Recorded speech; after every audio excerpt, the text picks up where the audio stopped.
कहते हैं मरते वक्त हर इंसान सच बोलता है, वो कभी भी झूठ नहीं बोलता, चाहे वो अदालत में हो या किसी अपने के करीब।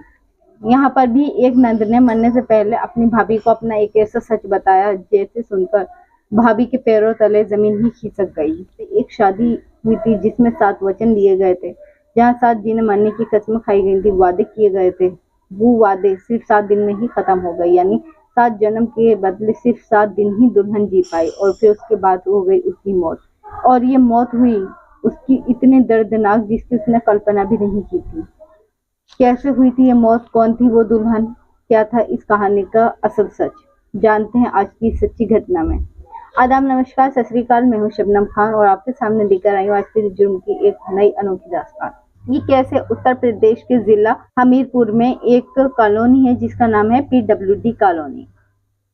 3 फरवरी 2024, यहाँ से 82 किलोमीटर लगभग दूर एक जिला पड़ता है जलौन, वहीं का एक इलाका था उदई। वहां पर एक बारात जाती है, यानी लड़की जो रहने वाली थी वो जलौन की थी और जो लड़का था वो हमीरपुर का था। हमीरपुर से जलौन बारात जाती है, उसके बाद शादी होती है रस्मों रिवाजों के साथ। रात में फेरे वगैरह सब कुछ होते हैं, 7 वचन लिए जाते हैं 7 जन्म के लिए। वह सवेरे यानी 4 फरवरी 2024 को दुल्हन की विदाई हो जाती है। दुल्हन के माँ बाप पहले से नहीं तो सिर्फ एक भाई था जिसने बहुत लाड प्यार से अपनी बहन को पाला था, लेकिन उम्र कुछ ज्यादा हो गई थी। लगभग 35 साल की उम्र में उसकी शादी हुई थी। लड़की की उम्र भी लगभग 35 साल की थी और वो पेशे से इंजीनियर था। लड़की की शादी हो जाती है, काफी सारे सपने सजाकर वो अपने माँ बाप का घर छोड़कर दूल्हा के यहाँ जाती है कि अब शायद उसका जो जीवन है वो पूरा हो चुका है, जो उसकी खुशियां अधूरी हैं वो अब पूरी हो जाएंगी। लेकिन उसके साथ कुछ ऐसा होने वाला था जिसकी उसने कल्पना भी नहीं की थी। दुल्हन मेके से ससुराल चली जाती है। अब जो इंजीनियर होता है सुहाग रात मनाने के लिए रूम में अपनी बीवी के पास जाता है, लेकिन उसको डाउट था कि अपनी बीवी को संतुष्ट कर सकेगा या नहीं, इसलिए वो अपने दोस्तों से राय मशवरा लेता है। तो उसके फ्रेंड ने राय दी थी कि तुम शक्तिवर्धक गोलियां खाकर जाना। अपने ऊपर भरोसा नहीं था, इसलिए वो शक्तिवर्धक गोलियां लेकर रूम में दाखिल होता है। दाखिल होने के बाद उसमें कुछ ज्यादा ही शक्ति आ जाती है, उसका वो शोषण करने लगता है, यानी एक पति पत्नी का जो रिश्ता होता है वो उससे ज्यादा परे चला जाता है और ऐसा लगता है कि जानो मानो उसके साथ वो रेप कर रहा हो। पत्नी इसका विरोध करती है कि तुम क्या कर रहा हो। वो बहुत बुरी तरह से उसको पीड़ित करता है, लेकिन पत्नी के विरोध करने पर वो उसको पहली रात में ही मारता तोड़ता है। पहली रात की पत्नी ज्यादा कुछ नहीं बोल सकी और वो बेचारी चुप हो गई। दूसरी रात आती है, दूसरी रात भी पति शक्तिवर्धक गोलियां खाता है और पत्नी के साथ जबरदस्ती करने लगता है और जो पत्नी होती है उसके प्राइवेट पार्ट्स तक डैमेज हो जाते हैं।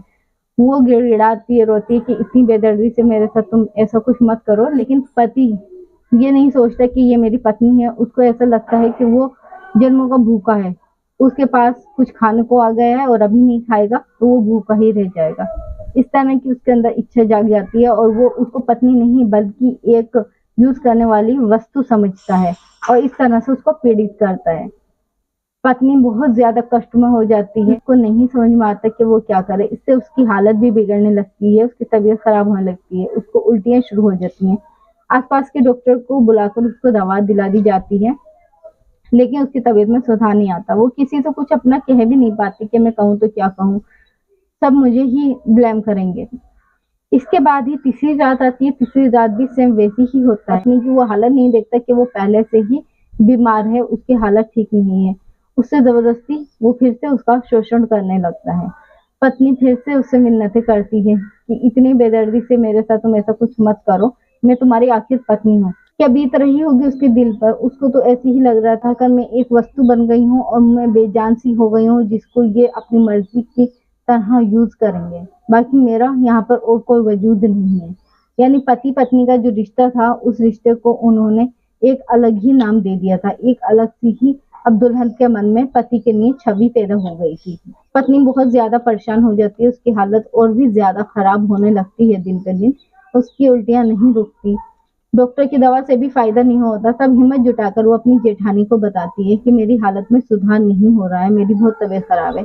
तब जेठानी दुल्हन के भाई को फोन करती है और बोलती है कि तुम्हारी बहन की तबीयत ठीक नहीं है, दवा देने पर भी उसे कोई आराम नहीं हो रहा है, आप आ जाओ और किसी और अच्छे डॉक्टर को दिखा दो। ये बात सुनकर भाई दौड़ा दौड़ा चला आता है और अपनी बहन को मेके ले आता है इलाज के लिए। के बाद वो उसे एक हॉस्पिटल में ले जाता है, जहाँ पर उसकी हालत को देखते हुए एडमिट कर लिया जाता है। तभी भाभी पास बैठकर पूछती है, अभी कुछ रोज पहले तो तुम्हारी शादी हुई थी, फिर ऐसे क्या हुआ कि तुम्हारी ये हालत हो गई, कौन है इसका जिम्मेदार?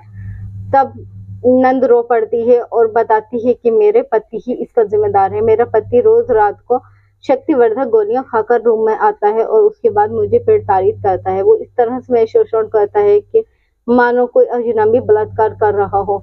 मैं बहुत ज्यादा परेशान हो गई हूँ। इसे सुनकर भाभी के भी पैरों तले मानो जमीन ही खिसक जाती है।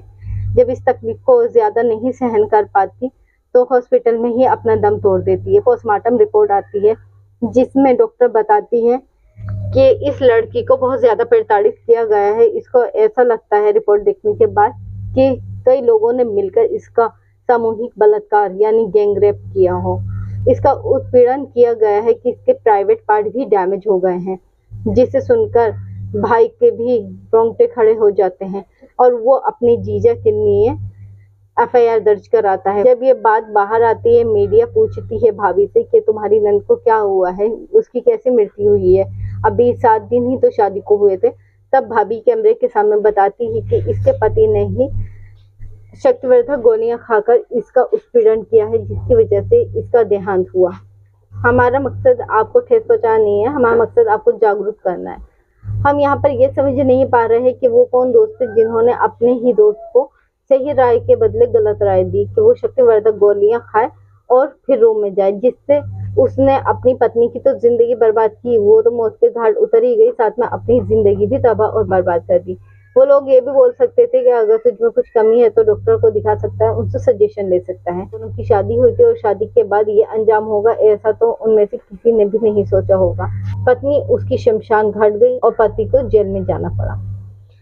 यहाँ पर हमारा मकसद आपको परेशान करना हरगिज नहीं है। हमारा मकसद सिर्फ इतना ही है कि आप अपने स्वास्थ्य को लेकर जागरूक हों। अगर कुछ भी अपने शरीर में कमी दिखती है तो डॉक्टरों की राय मशवरा लें, ना कि अपने किसी दोस्त का राय मशवरा लें। फिर हाजिर होंगे आपके सामने जुर्म की एक और नई सच्ची घटना को लेकर। जब तक कि आप अपने परिवार का ख्याल रखें। वीडियो अच्छी लगी है तो वीडियो को लाइक करके चैनल को सब्सक्राइब करना हरगिज नहीं भूलें। धन्यवाद। जय हिंद।